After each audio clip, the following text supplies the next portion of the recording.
Hey everybody, Stu here. I want to share with you an easy to play blues lick perfect for beginners, and we're going to learn this in under 3 minutes. This boogie woogie pattern is what we're going to learn. If you're new to playing single note lines on your ukulele, this is a great video for you to study. Let's jump right into it. There are 8 notes in this lick. The first 2 notes are the open C string. Pluck them twice, and notice I'm plucking with my thumb. Next 2 notes, you're going to play the 3rd fret and then the 4th fret of that same 3rd string. Let's play those 4 notes in rhythm. 2, 3, 4. 3, 4. Ready? And. Ready? One more. Just loop that one section, get your hand comfortable with the groove, and not squeezing too much on the strings. The next half of it,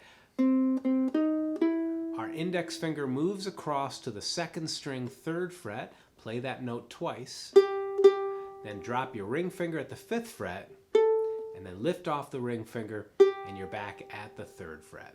Notice how my index finger didn't lift up, right? That's some stability. And then that note right there at the 3rd fret, that G is waiting for you right under your fingers. Let's put the whole lick together nice and slow, and then we're going to pick it up. 1, 2, here we go.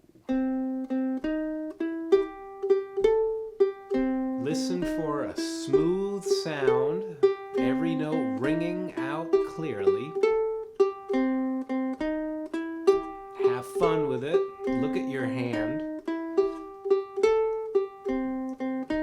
Appreciate your fingers dancing.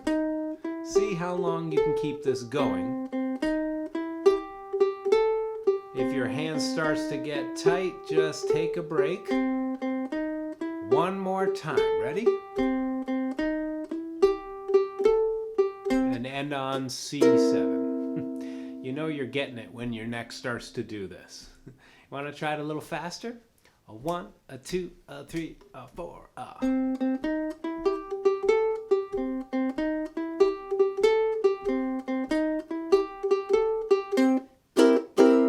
Very nice, everybody. If you play this with straight rhythm, it starts to sound like Chuck Berry. That's a good workout for your thumb. I hope you enjoyed this video. If you did, please give it a thumbs up, subscribe to the channel for more tips, and you can watch other tutorials of mine right here. Thanks so much. I hope music's making your day wonderful. Look forward to seeing you in another video soon.